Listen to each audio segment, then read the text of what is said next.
挖桩、修剪上棚。重要，10天左右就发出新芽。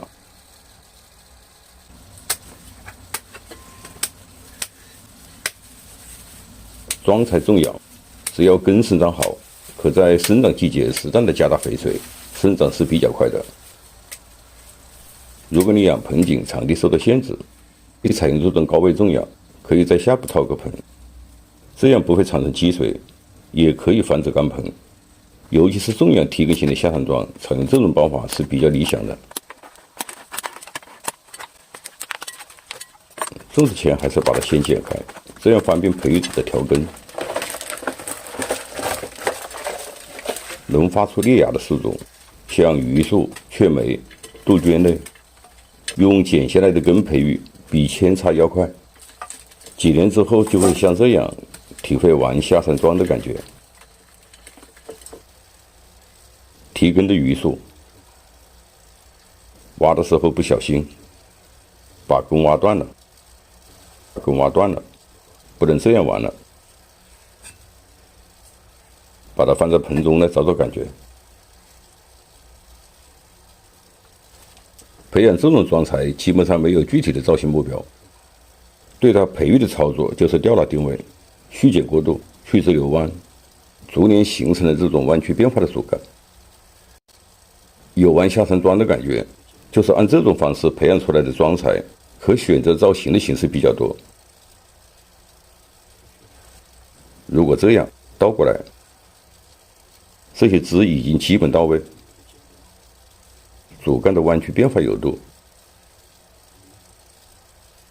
一棵很好的悬崖桩，主根下旋，就是这里挖断了，短了，要重新培育，有点小遗憾。在盆中多准备几根铝线。这个桩就2条粗根，既是立足点，也是主要出根的地方。固定好是上盆的重点，把根的底部雨盆固定好。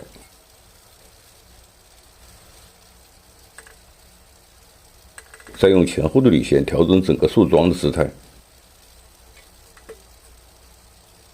树桩定一个什么样的形，具体到有一个多大的倾斜角度，每个人的审美视角都会有差异，玩法不一样，但有一个共同点，把握好树桩的特征。像这个树桩，顶在这个地方，主干的高度就不能超越这个顶，就这个造型了，已经很牢固。新发出来的根不会产生移动，像这样树桩就恢复很快。这些短根不剪掉，继续高位培养。整个树桩的外形定好，再对粗枝修剪调整。这个顺序不能颠倒。下行枝不要留，一个节点最多留2个枝。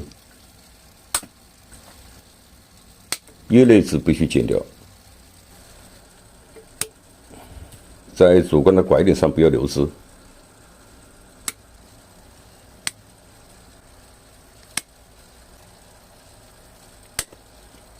对生长快的树种的强势枝，要尽量的把它剪短，或者是不留。这个枝就明显增快了，留下来粗度还会增大，长过头的还是要剪。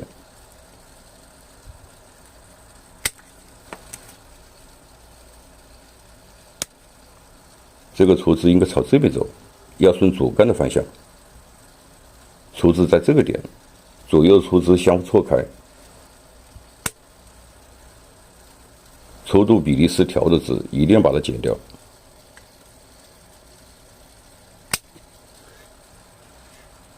主要是节点膨大，过度变形了。看多了我的视频，会发现有些内容重复出现，像修剪，对什么样的枝该剪，反复在讲，目的是让朋友们加深对修剪的印象。修剪除了对树桩有一个基本轮廓的印象，了解树性，有很多枝条属于基枝，不能留的要剪掉。像上面我剪的过程中例举的一些枝，叶类枝、下行枝、重复枝，就属于基枝类。这些该留该去的枝不是想象出来的，是几代盆景人在盆景的创作过程中遵循自然规律，追求美的表达，逐渐积累和完善起来的。像这个组织过程呈现后的枝旁就会与整体产生比例上的失调。要使主干变得干净流畅，这一步不能少。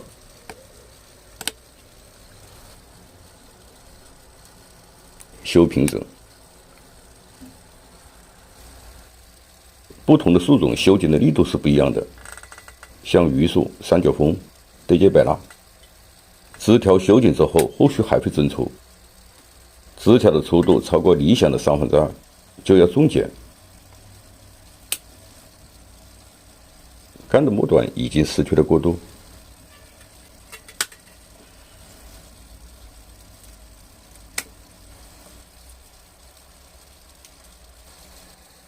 10天左右须根长出来，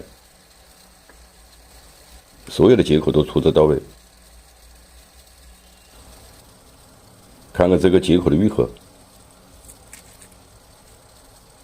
愈合已基本形成。这个树桩我还是点击那种悬崖造型，等根长好了还是要把它翻过来。我是山泉龙茶，感谢您的收看，下期见。